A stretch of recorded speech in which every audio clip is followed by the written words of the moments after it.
this is Joe Crisera, and I'm with author Tome Peric from Galileo Communications, and we're going to talk about a subject today, Tom: maximum publicity impact, how to become a local icon and dominate your market by using free publicity. Tom, getting into the publicity business, it must not be an easy thing to get into, or is that something you just kind of found yourself as a publicity expert one day? How did that happen? No, it doesn't. In fact, that's a good question, because half the people out there, I'm in the PR, public relations, or publicity world. I use those words interchangeably. The more important thing, though, is that I was a journalist, in fact, in this area in Washington, D.C., where we're taping this, and in Cleveland, Ohio for 25 years. So the two important things that made me an expert is I worked in the trenches. I knew what it was like to meet a deadline. I know what it's like to be in a newsroom and write 5 stories in a day. And the other element to that, of course, is that some consultants travel the country, talk about what they did 20 years ago, and they'd sell the same story for the next 25 years. Mm-hmm. What I talk about, the advice that I give, is exactly what I do for my own clients. So it's real-world experience in the past, and it's real-world experience that we have that I do right now. Well, Tom, the title of our little interview today is called Maximum Publicity Impact. So, Tom, could you share with us what is the impact, or why does somebody need public relations or publicity for their company? Well, they don't need it if they don't want to make any money. And the bottom line is, that's right, you can, what I call it, the lightning strikes approach to publicity. Mm-hmm. You sit around and wait, maybe the New York Times will call you, or your local television station will say, oh, please, please, Joe, come on the air. But the reality is this, that people have an idea about your company. And that idea, by the way, Joe, might be zero idea. And when you have a customer for a contractor, and they have to think about you, if they don't recognize your name, if they don't know what your logo is, if they have no image of who you are, when they have an issue that relates to heating or cooling, guess what? You're not going to be top of mind.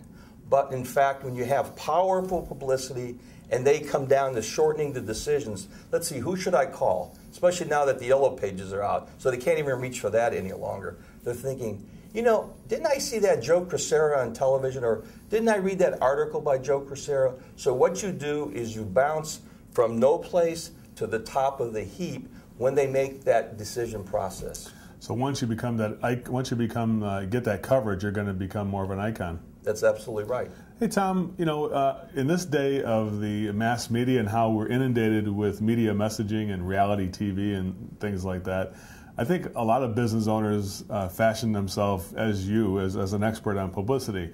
But I think that they're wrong. I think there's a lot of things that people don't understand about publicity. What is, tell us some of the things, what is the most understood aspect of publicity that people don't get? Probably the most misunderstood aspect, and it's almost simplistic to say this, well, there's 2 parts. One is there's a fear factor. People have never been in a newsroom. Just like the consumer doesn't understand the problems that a contractor has, a mechanical issue when he's doing, let's say, a retrofit. The other side of the fence is that the public, including contractors, don't understand the issues that journalists face, whether they're print or whether they're radio or television. So the issue is they don't know what they're looking for. That's the first thing. Secondly is the fear, especially with broadcast. People are afraid of being on television. They're thinking, I don't look well enough, or I don't speak well enough. Of course, that's all nonsense. Unless you can't speak English, you could be a solid performer if you have to. So understanding what the media wants, understanding how they want it, and here's another part, understanding when they want it. Those are the things that contractors and most people don't have a clue. So the timing is really an important factor here. It's very important. And you know, we're in the contracting world, and I work heavily in the contracting industry.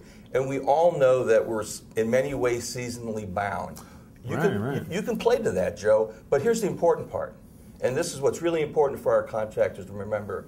Every contractor I know always says, yeah, but what do I do during the times that I'm not busy? That's where, again, you pump up the publicity campaign. And maybe then you're selling air quality. You know, maybe then you're selling some other aspect of the business, health-related aspects that you wouldn't do during the real hot or the real cold seasons. That's very interesting, Tom. Hey, people say it sounds so easy, free publicity. I think that word free may scare people because I don't think anybody thinks anything is free anymore in today's world. There's always a catch. So is free publicity really free? It really is. That's a great question. It really is free, with the exception of my fee if you hire me, of course. Here's what it is, and I have to be clear because sometimes contractors get this bit confused.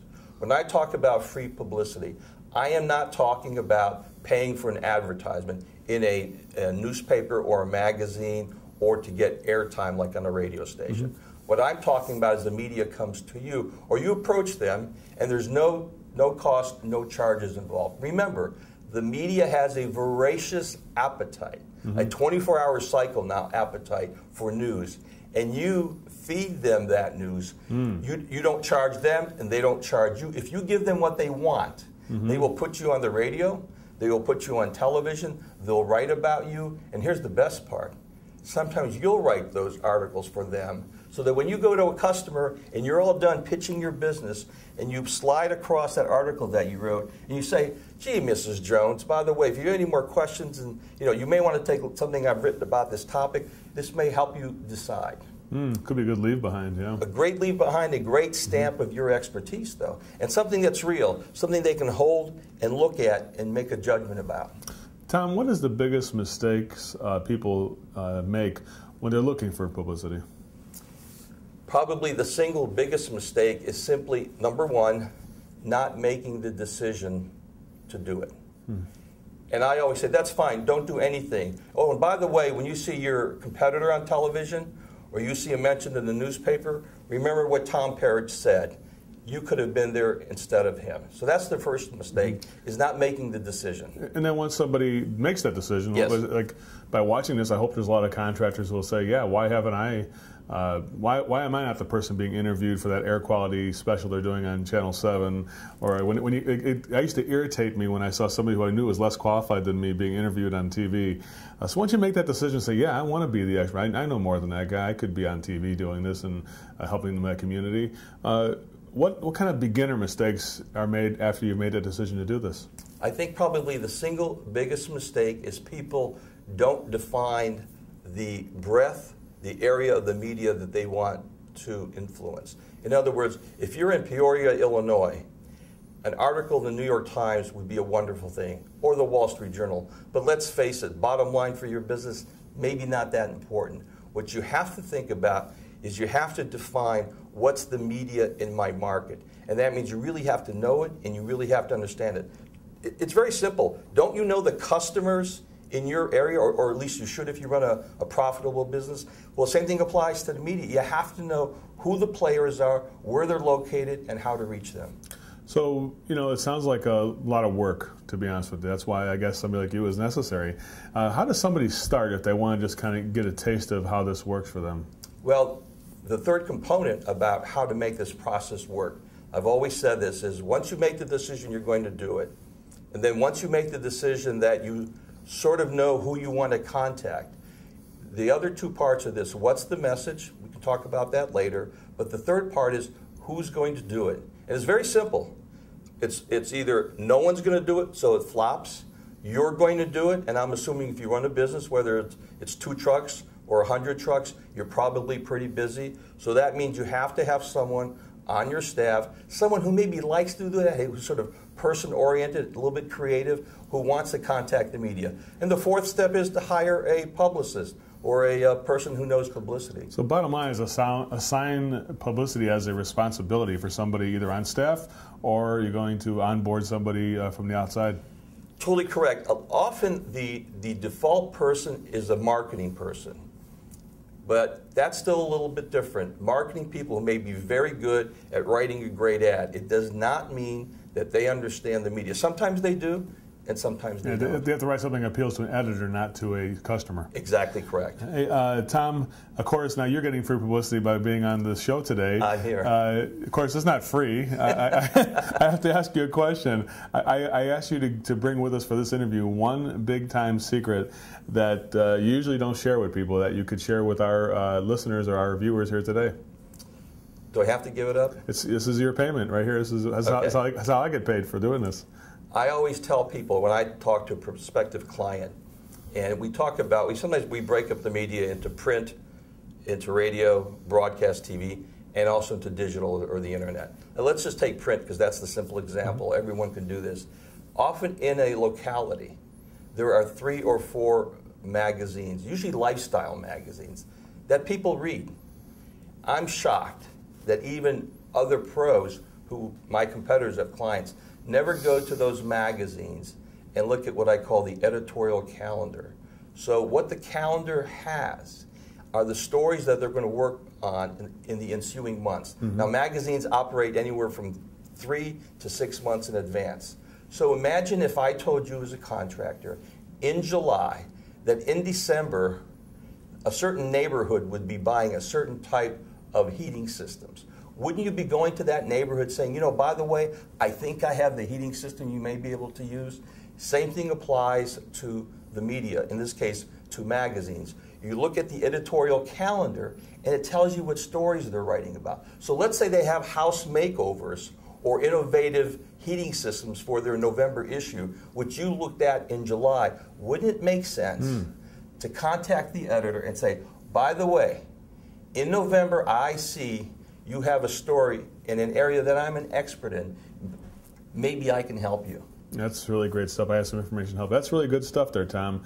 That is a good one because I think a lot of people, that's a very proactive approach as opposed to waiting for publicity, like you said.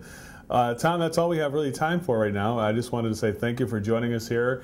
And again, the subject was maximum publicity impact. And then, Tom, I think you put us on the road to doing that exactly for customers. So I want to thank you for sharing some time with us here today. Thank you, Joe. This is always a pleasure talking to you. You're an icon in the industry. You practice what I preach, so that's why it's so much fun. Hey, Tom, why don't you go ahead and tell our viewers if they're interested in getting some samples of your publicity or to be able to be part of, I understand you're doing some testing right now on some new publicity campaigns, and that some of our viewers may want to try to be part of that test to see if it works for their business. Go ahead and give us the contact information so people can get a hold of you. I appreciate that. I'm creating a package that someone can do publicity for themselves. It goes from A to Z. You can come to my website at www.thegalileo.com. That's TheGalileo.com, just like the scientists, thegalileo.com. Or you can call toll free, 866-WACKY-DAYS, believe it or not, which is the title of my book. So it's 866-WACKY-DAYS. Well, Tom, thanks a lot for joining us. And we'll see you on the internet.